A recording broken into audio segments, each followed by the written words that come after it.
وسلم على رسوله الكريم أما بعد فأعوذ بالله من الشيطان الرجيم بسم الله الرحمن الرحيم. True is Allah, our Creator. True is Allah, our Maintainer. True is Allah, our Sustainer. True is Allah, our Malik. True is Allah, our Khalik. True is Allah, the most magnificent, the most compassionate, the ever merciful, the all-powerful. Peace and blessings and salutations upon His most beloved Habib alayhi salam, upon the most blessed of creation, the most beautiful of creation, the most dearest and most nearest to our Creator, Sayyidina Rasulullah sallallahu alayhi wa alihi wa sahbihi wa sallam. Assalamu alaikum wa rahmatullahi wa barakatuh. Today, inshallah, I'll spend a few minutes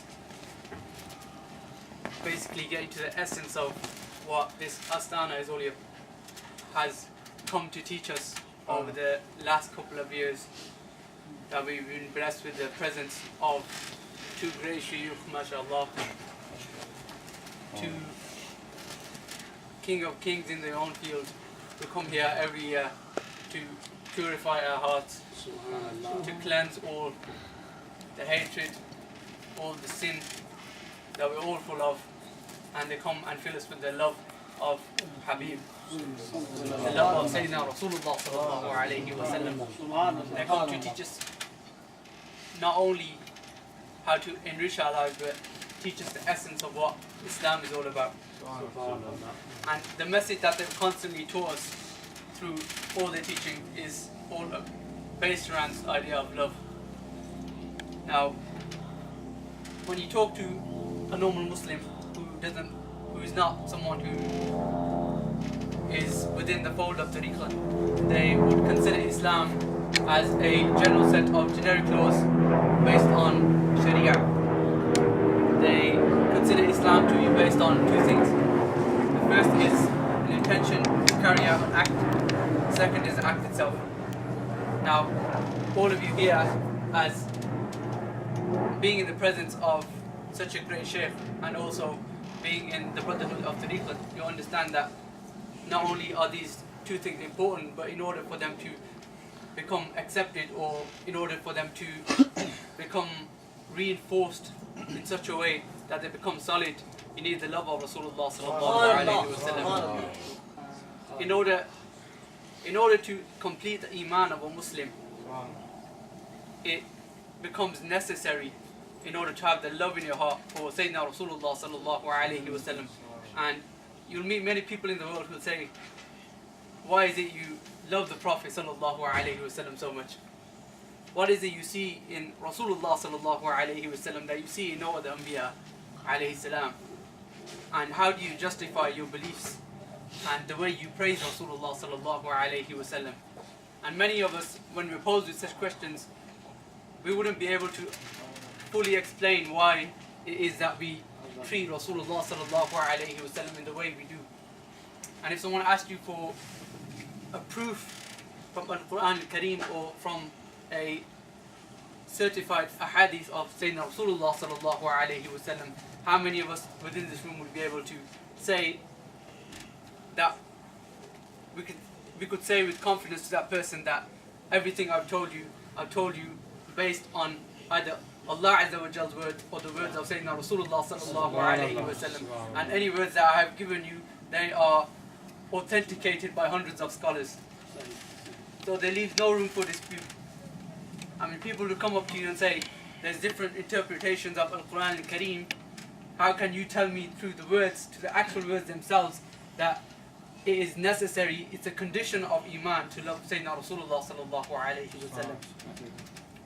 So, in order to understand the necessity and the compulsory nature upon a Muslim to love Sayyidina Rasulullah sallallahu alayhi wa sallam in the way we do, we must look at the ayat of the Quran.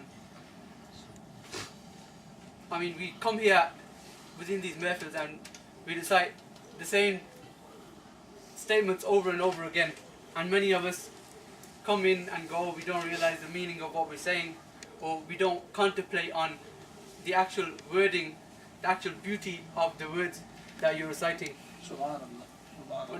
when you say إن الله وملائكته يصلون على النبي يا أيها الذين آمنوا صلوا عليه وسلموا تسليما.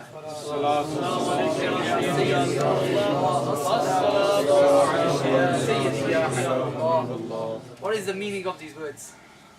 Why has Allah chosen to give these specific words rather than any other words?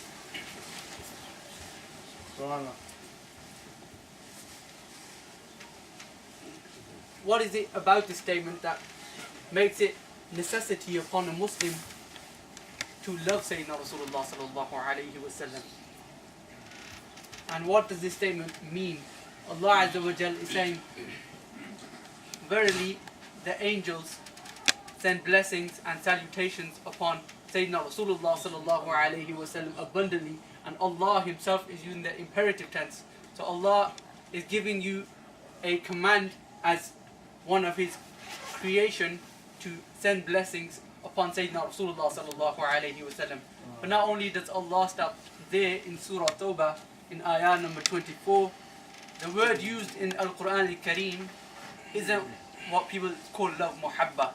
Allah doesn't say that as a condition of loving Sayyidina Rasulullah sallallahu alayhi wa sallam, He uses the word muhabba for His most beloved. Allah Azza wa Jal uses the word ahabbiya. Now what does this mean? If you understand the basic construction of the Arabic language, ahabbiya is what we consider a mubaligha tense.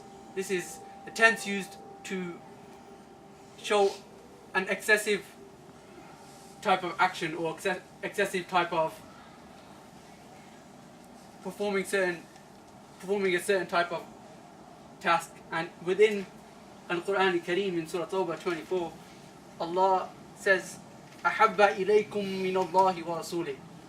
Now Allah, this is the words from Al-Quran Al-Kareem, and if you go to any authentic Arabic scholar, anyone of the Arabic language who understands the basis of the Arabic language, then anyone can tell you, and there is no dispute, doesn't matter whoever you go to, whether it's an English scholar, whether it's a non-Muslim, whether it's Muslim, whether or not he's a Sunni, whether or not he's a Wahhabi, you ask him, what does ahabba mean in the Arabic language, and he will tell you it's on the tense of mubalagha. And this is, Allah is telling the Muslim in Al-Quran Al-Kareem, and He's telling you directly, ahabba ilaykum min Allahi wa rasulih. That not only do I expect you to love my beloved, I expect you to love him excessively so. That is all the other limits of love. This is the beauty of Allah's words. This is what Allah Himself is saying to anyone who reads Al-Quran Al-Kareem.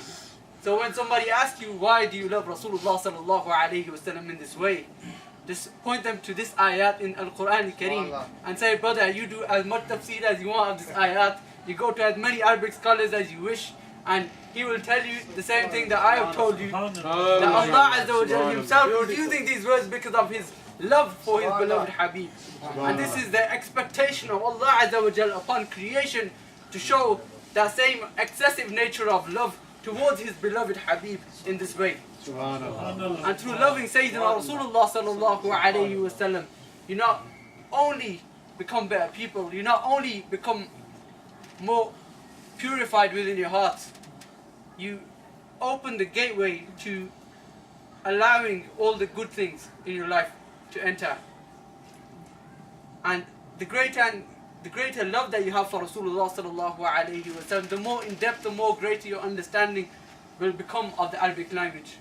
The more greater your understanding will become of all these hidden things that we never read between the lines of Al-Quran Al-Kareem. In the court of Allah Azza wa Jal, in the court of Sayyidina Rasulullah sallallahu alayhi wa sallam, on the day of resurrection, when we all come and stand before our Creator Allah Azza wa Jal, everybody will have their own rank, everybody will have their own level of knowledge, everyone will have their own love for Sayyidina Rasulullah sallallahu alayhi wa sallam.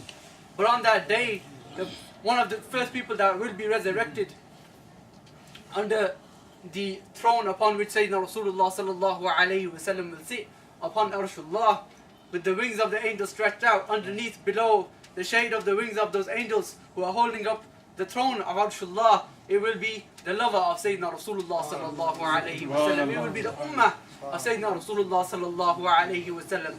And it is the Anbiya alayhi salam who even said that the greatest blessing upon me was not my prophethood. It was not that Allah made me a Nabi.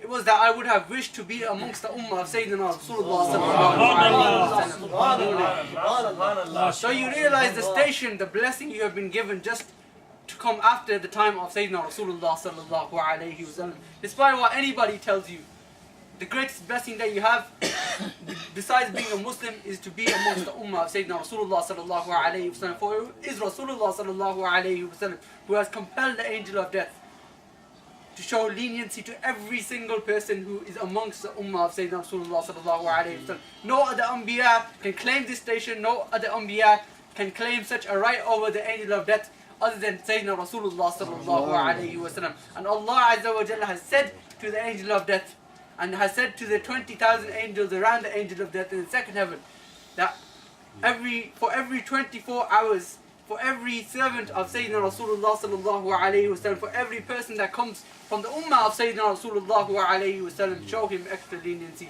For he is a beloved of my beloved, and my beloved is the beloved of all beloveds. So may Allah give us all the tawfiq to increase our love for Sayyidina Rasulullah sallallahu alayhi wa sallam. May Allah help us to understand the beauty of the message that Hazur Qibla Alam has come to preach to us today, and may Allah help us to spread that message with purity, with honesty, and with clarity to other people. And inshallah, year on year, we'll see more people come to this gathering.